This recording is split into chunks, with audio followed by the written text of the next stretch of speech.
Et pour évoquer davantage cette conférence continentale sur l'éducation, la jeunesse et l'employabilité à Nouakchott en Mauritanie, nous retrouvons Mahfoud Kaoubi, expert en économie. Bonsoir. Bonsoir. Alors, on l'a vu dans ce journal, le président algérien a annoncé ce mardi à Nouakchott la création d'une banque dédiée à l'éducation, au financement de l'éducation en Afrique. Le financement de ce secteur aujourd'hui est-il une nécessité?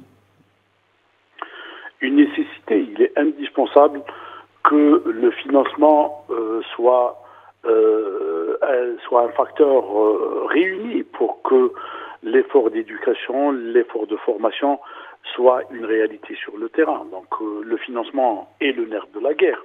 Et comme le développement du capital humain par l'éducation et la formation nécessite des investissements en infrastructure, mais aussi nécessite des moyens pour faire fonctionner les établissements de formation, il est indispensable que cette question de financement soit au centre des débats, à côté des programmes, tout à fait. Mais il est indispensable de réunir cet élément important qui, malheureusement, n'est pas aussi évident et n'est pas assez réuni dans un continent qui bute sur de grands problèmes de financement. Et justement, cela a été évoqué par le président algérien à Nouakchott aujourd'hui, Mahfoud Kaoubi. Il a relevé, il a regretté les difficultés que rencontre ce secteur en Afrique. Pensez-vous justement que la création de cette banque dédiée au financement du secteur de l'éducation en Afrique puisse avoir un impact positif sur la qualité de l'enseignement? Oui, encore une fois, l'Algérie joint l'acte à la parole et à partir d'un diagnostic objectif qui met en évidence de véritables distorsions entre les différents pays, sachant que 34 pays africains sur les 54 ont de grands problèmes de financement du secteur de l'éducation et de grands problèmes de remboursement de la dette.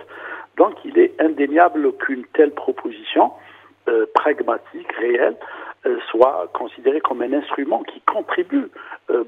Certes, il ne peut pas régler tous les problèmes de financement, mais c'est quelque chose de concret qui permet donc de réduire des distorsions et qui permet donc de poser la question de manière rationnelle et de trouver les moyens de financement à l'intérieur de l'Afrique déjà, en orientant les financements vers les pays qui ont de grands problèmes, mais aussi de mobiliser les financements auprès des organisations internationales pour que la question de financement, qui au demeurant est une question capitale et une question d'ordre économique. Actuellement, quand on parle de développement, c'est le développement principalement du capital humain qui est une question souvent évoquée. Et pour le financement, Mahfoud Kaoubi pourrait peut-être passer par l'octroi de bourses aux étudiants africains. Une fois de plus, le président algérien Abdelmadjid Tebboune l'a évoqué dans son discours lors des travaux de cette conférence continentale sur l'éducation, la jeunesse et l'employabilité à Nouakchott. Il a annoncé l'engagement de l'Algérie à offrir 2000 bourses d'études dans l'enseignement supérieur et 500 bourses dans la formation professionnelle aux étudiants africains. Quel impact pourrait avoir un tel engagement si tous les pays africains s'y mettaient aujourd'hui? Voilà encore un acte concret. En termes d'échange notamment, de savoir-faire. Oui, tout à fait.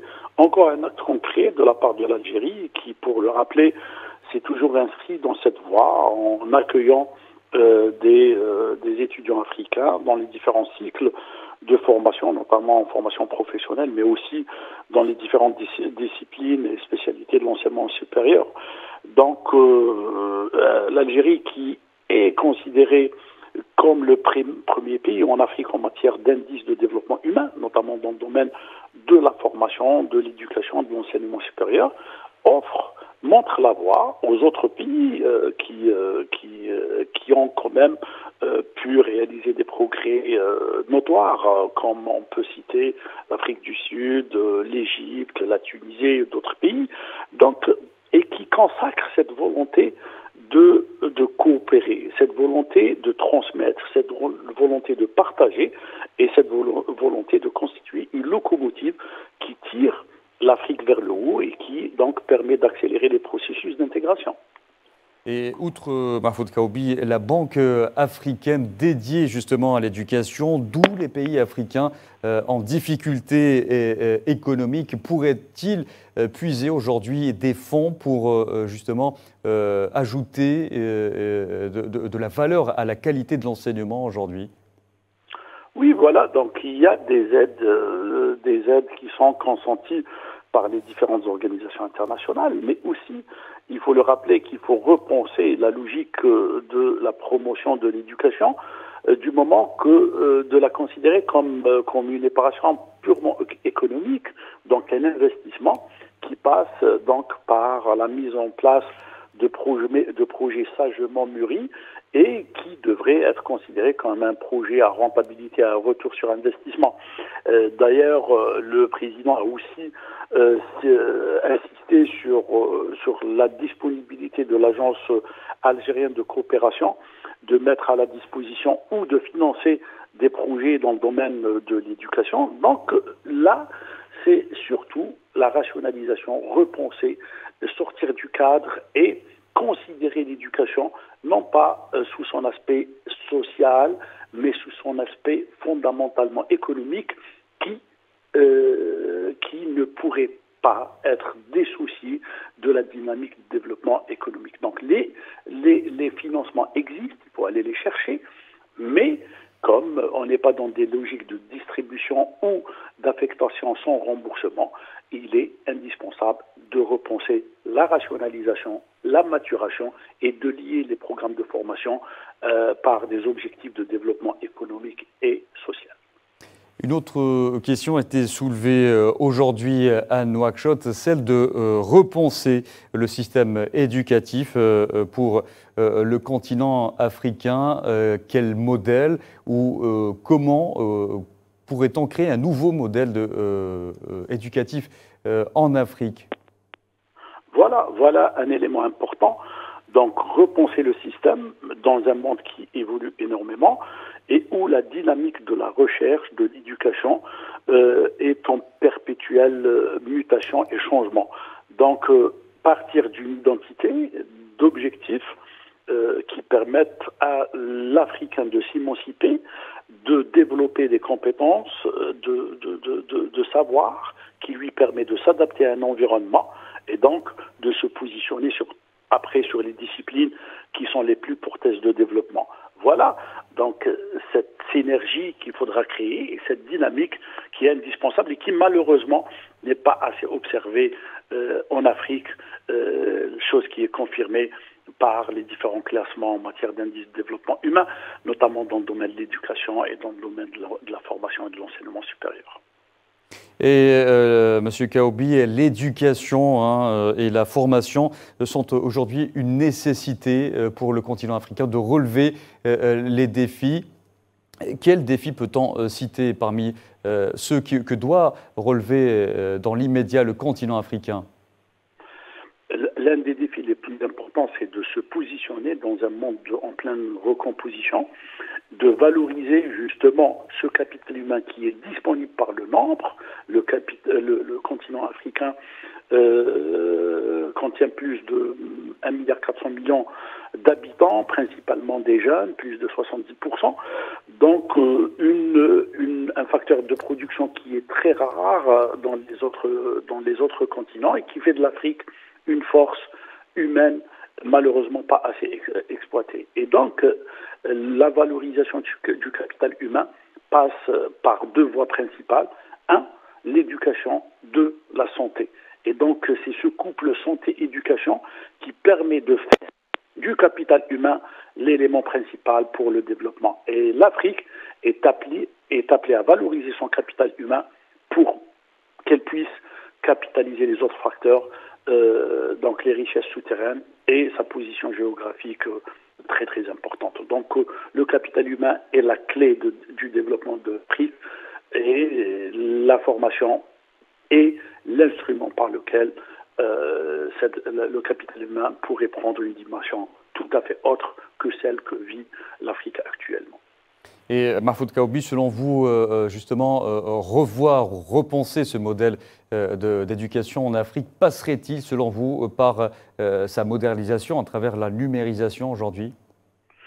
Entre autres, oui, la numérisation qui permet donc de fluidifier, de réduire les coûts et donc d'apporter l'enseignement dans les zones les plus reculées en Afrique.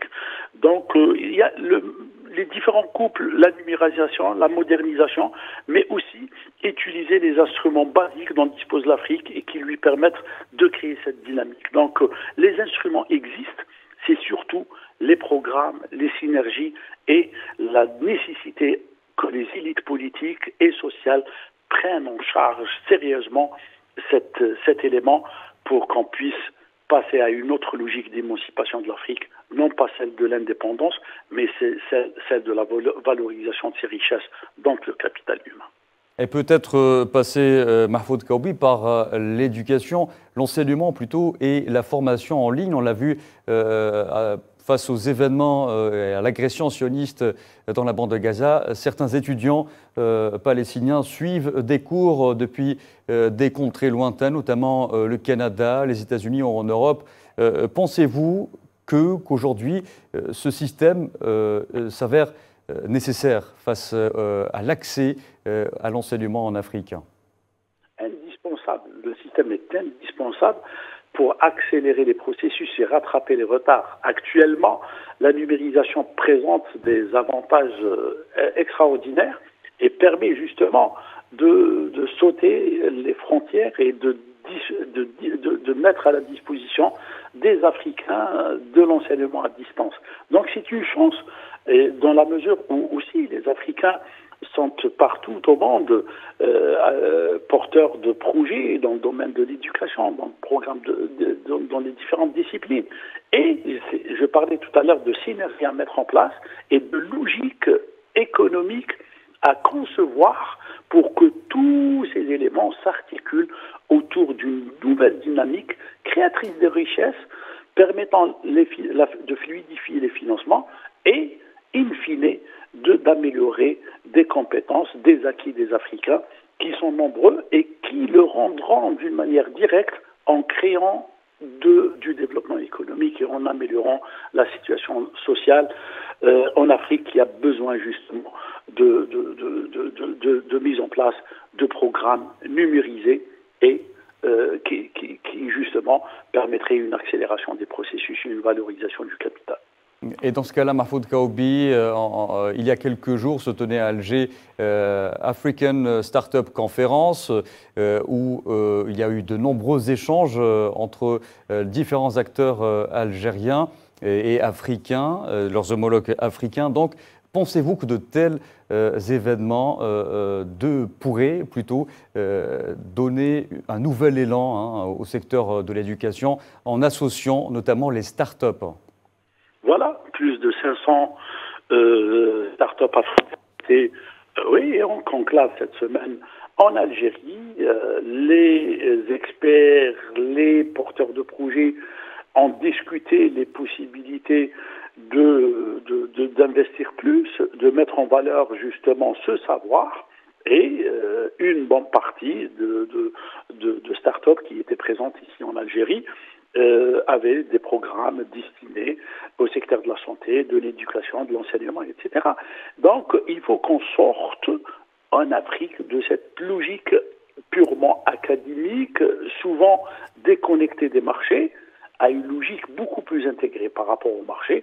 L'Afrique a les moyens, certains pays africains en ont plus, comme l'Algérie, qui fait énormément pour le secteur des startups, que ce soit au niveau de financement, que ce soit au niveau de l'accompagnement, etc.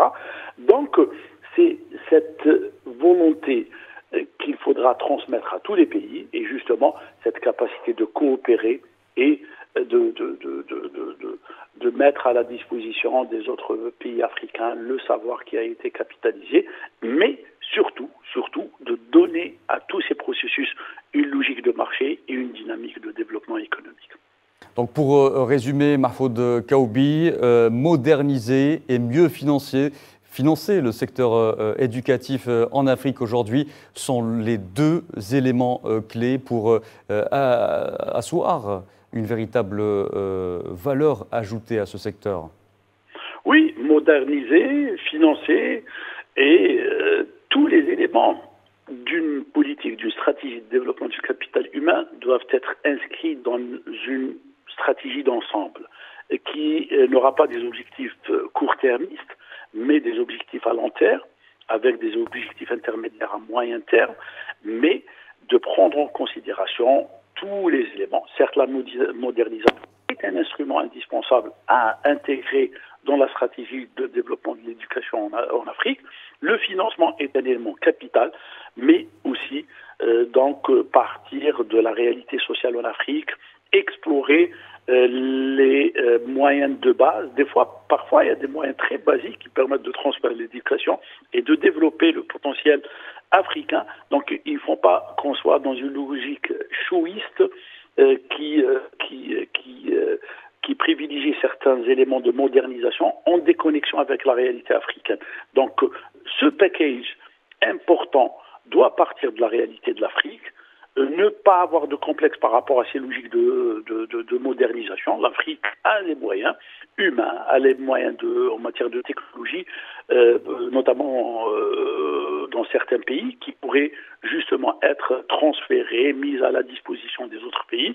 Et à partir de là, donc si on est sur des logiques qui sont intégrées dans des stratégies cohérentes et avec de la patience, avec de l'abnégation, avec du sérieux, parce que les politiques de promotion de l'éducation, c'est des politiques à moyen et long terme. Donc, mettre tout cela en harmonie, partager les expériences, mettre en valeur les expériences riches et réussies, permettra à l'Afrique de réduire le retard qui malheureusement s'est creusé ces dernières années par rapport aux autres continents, mais l'Afrique pourra améliorer de son potentiel qui est déjà riche par le nombre, qui est déjà riche par sa jeunesse, et vous l'avez si bien dit, la numérisation, la modernisation sont là, et qui, en cas de bonne utilisation, permettrait de réduire du gap et permettrait donc de fructifier, de valoriser ce capital que nous envient beaucoup d'autres continents. Et dernière question, Mahfoud Kaoubi, faut-il aujourd'hui cibler les formations proposées dans les pays africains en fonction de la demande du marché aujourd'hui? Ah oui, maintenant c'est les connexions. Il était question aussi de formation professionnelle à Nouakchott. Oui, donc formation professionnelle, c'est très très important. D'ailleurs, c'est le fait d'avoir ignoré en grande partie cette formation que beaucoup de métiers ont été perdus, que beaucoup de savoir n'a pas pu être transmis convenablement, n'a pas pu être valorisé. Le monde actuel a besoin de main-d'œuvre, a besoin de connaissances, aussi bien dans le domaine de la recherche, mais aussi dans le domaine de la réalisation et de l'exécution. Et comme l'Afrique est à bâtir, et comme les plus grands taux de croissance se feront en Afrique, donc vaut mieux que ce soit les Africains qui bâtiront, vaut mieux que ce soit les Africains qui réfléchiront, et vaut mieux qu'on valorise tous nos potentiels, non pas uniquement le potentiel richesse souterraine, mais surtout de valoriser le capital humain qui est créateur de richesse et qui est producteur de transformation. C'est très important qu'on arrive à articuler cela, à prendre conscience de tout cela et à traduire cela en des politiques qui pourraient être synchronisées, harmonisées pour qu'on puisse accélérer le processus. Ce serait quelque chose de formidable. Mahfoud Kaoubi, merci beaucoup d'avoir répondu à nos questions. Je rappelle que vous êtes expert en économie.